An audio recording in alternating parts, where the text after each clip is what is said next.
انسانی حقوق کی تنظیمیں اور ان کا خاندان چیختے رہے کہ مرسی کو ہائی بلڈ پریشر اور شدید ذیابیطس شوگر، لیکن انہیں علاج کی بنیادی سہولتیں تک نہ دی گئیں۔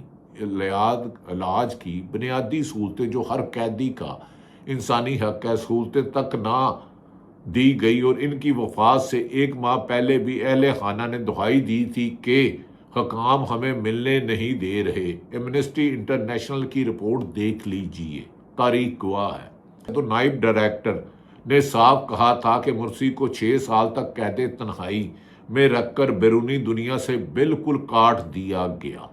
وہ عمران خان کو بھی 8 مہینے سے کسی سے ملنے نہیں دیا گیا۔ بانی P T I Pakistan Tehreek Insaf کے چیئرمین، جنہیں کل ڈرامائی انداز میں سپریم کورٹ سے پمز ہسپتال لایا گیا، جبکہ شفا ہسپتال چلانے والے روڈ بند کیے گئے۔ اگر ڈاکٹر فیصل سلطان وہاں پہنچ سکتے تھے تو عمران خان کا کیا تھا؟ اور اس کی بہن کو اگر آپ پمز ہسپتال لے گئے، عمران خان پمز تھا جہاں ٹارچ جلا کر وہ اوپر گئی، تو ڈاکٹر فیصل کو لے جانے میں کیا حرج تھا؟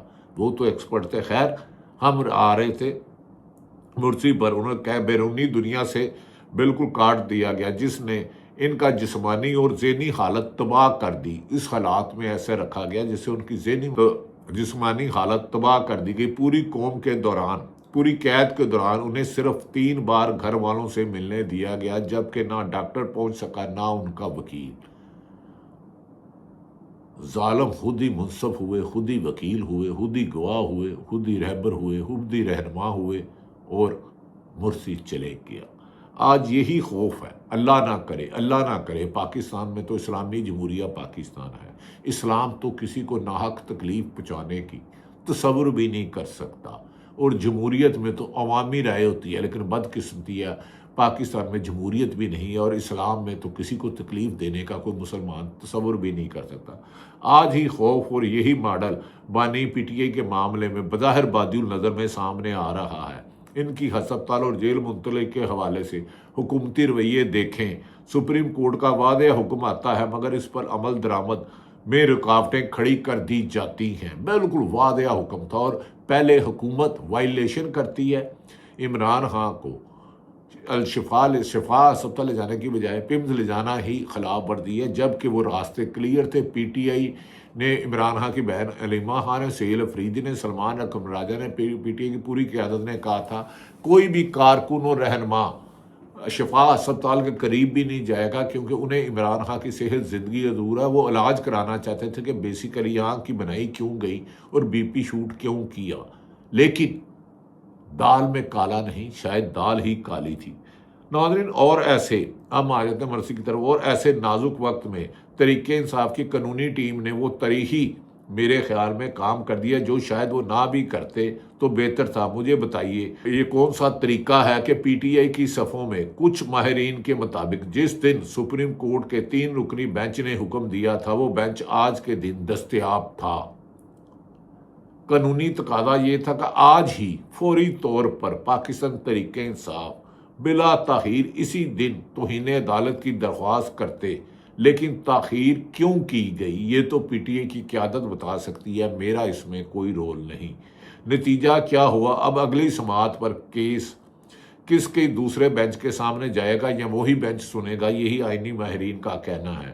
حکم کی تشریح میں مزید قانونی پیچیدگیاں پیدا کی جائیں گی، مقدمہ لمبا کھینچا جائے گا، اور حکومت ٹال مٹول سے حقائق کو مسخ کرنے کی کوشش کر رہی ہے۔ جو حکومت عظمیٰ ہاں، علیمہ ہاں، عمران خان کی بہنوں کی کوئی خبر نہیں چلنے دیتی تھی، پہلے حکم جاتا تھا، اب ان کی خبریں توڑ مروڑ کے اپنی مرضی کی کچھ ٹی ویوں نے چلائی ہے۔ اس کے پیچھے کیا چال ہے، یہ چال چلنے والا جانے شطرنج کا کھیل ہی ہو گیا، جمہوریت ملک میں نہ ہو گئی۔ کبھی پیادہ بادشاہ کے لیے خطرہ بن رہا ہے، کبھی گھوڑا چلا رہا ہے، اور کبھی وزیر پیادے سے پٹ رہا ہے۔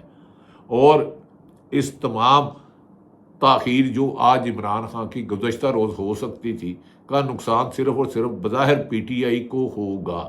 یہ غلطیاں کون کروا رہا ہے؟ آخر گزشتہ روز عدم توہین عدالت کی درخواست کیوں نہیں دی گئی، جبکہ ان کے پاس سلمان اکرم راجہ جیسے، سلمان صفدر جیسے، بابر اعوان جیسے اعلیٰ ترین پائے کے وکیل موجود ہیں، لیکن یہ تو وہی بتا سکتے ہیں، بیرسٹر علی ظفر ہیں۔ خیر، غلطیاں کون کروا رہا ہے یا کون سے مشیر ہیں؟ جو خان صاحب کی مشکلات کم کرنے کی بجائے روز ایک نیا طوفان کھوکھلا کھڑا کر دیتے ہیں، یا اس میں کوئی ان کی حکمت عملیہ یہ ان کے آئینی ماہرین جاتے ہیں۔ دوسری طرف اسلام آباد میں آج ایک بہت بڑی سیاسی بساط بچھائی گئی۔ جمعیت علماء اسلام فضل الرحمان کے سربراہ مولانا فضل الرحمان کی رہائش گاہ پر اپوزیشن اتحاد کا پہلا اور اہم ترین اجلاس ہوا۔ اس اجلاس میں قومی اسمبلی کے اپوزیشن لیڈر محمود عسکری، سینٹ میں قائد حزب اختلاف نے شرکت کی، سلمان اکرم راجہ، پی ٹی آئی کی جانب سے سیکرٹری جنرل سلام اکرم راجہ، آمد ڈوگر، کے پی ٹی آئی کے صدر جنید اکبر، اسد کیسر، سینیٹر دلاور اور شاہد خٹک جو دبنگ آدمی ہیں اور عمران خان کے جان نثار ہیں اور بڑے کھل کے بولتے ہیں، شاہد خٹک ایم این اے ہیں، جبکہ جے یو آئی کی طرف سے کامران مرتضیٰ جو سابق سپریم کورٹ بار کے پریزیڈنٹ بھی ہے اور قائنی ماہر بھی ہیں، اور مولانا عبد الواسع موجود تھے۔ ذرائع بتا رہے ہیں کہ اس اجلاس میں بانی پی ٹی آئی کی جیل سے ہسپتال منتقلی پر، حکومتی رویے اور آئندہ کے سیاسی لائحہ عمل پر تفصیلی گفتگو کی گئی اور کیا گیا کہ اس حکومت کو گرانا آسان ہے کیونکہ اس کو سہارا دینے والے طاقتور لوگ ہیں، عدلیہ بھی ان کے کنٹرول میں ہے۔ 26ویں 27ویں ترمیم کے بعد انسانی حقوق کی پامالی اور عدلیہ سے انصاف کی امید بڑا مشکل ہو چکا ہے۔ ناظرین، اس سے قبل کے محمود خان عسکری، علامہ ناصر عباس رضوی، بیرسٹر گوہر اسد کیسر اور کے پی کے وزیر اعلیٰ سہیل افریدی کی صدارت میں قومی اسمبلی و سینٹ کی مشترکہ پارلیمانی پارٹی کا اجلاس بھی ہوا، جس میں تحریک انصاف نے مولانا کی دعوت پر ان کے رہائش گاہ جانے اور متحدہ اپوزیشن میں شمولیت کی باقاعدہ منظوری دی۔ اے آر وائی نیوز کے مطابق اسد کیسر اور جنید اکبر نے وعدہ کیا ہے کہ اب حکومت کے خلاف سپریم کورٹ میں توہین عدالت کی کارروائی کے لیے رجوع کیا جائے گا اور ہماری پوری توجہ اپوزیشن کے تمام ناراض قوتوں کو ایک پلیٹ فارم پر اکٹھا کر کے 27 ستمبر کی تاریخ پر ہوگا۔ جب مولانا فضل الرحمان سے صحافی نے پوچھا کہ پیپلز پارٹی کو بھی ساتھ ملائیں گے تو مولانا مسکرا کر جواب دیا کہ وہ تو حکومت میں ہے، ہم اپوزیشن میں ہیں۔ جماعتوں کی آل پارٹیز کانفرنس APC کا ماحول بنا رہے ہیں، مگر صاحب سوال یہ ہے کہ مولانا کچی زمین پر پاؤں رکھنے کو تیار نہیں ہوتے اور وہ اچانک مان کیسے گئے، جبکہ عمران خان کی بہنوں نے عظما اور نورین کی آنکھیں نم اور سسکیوں سے بھری ہوئی داستان بتا رہی ہے کہ ظلم عروج پر ہے۔ اسے ختم کرنے کے لیے پاکستانی عوام کو پرامن احتجاج کرنا ہوگا۔ پاکستان زندہ باد۔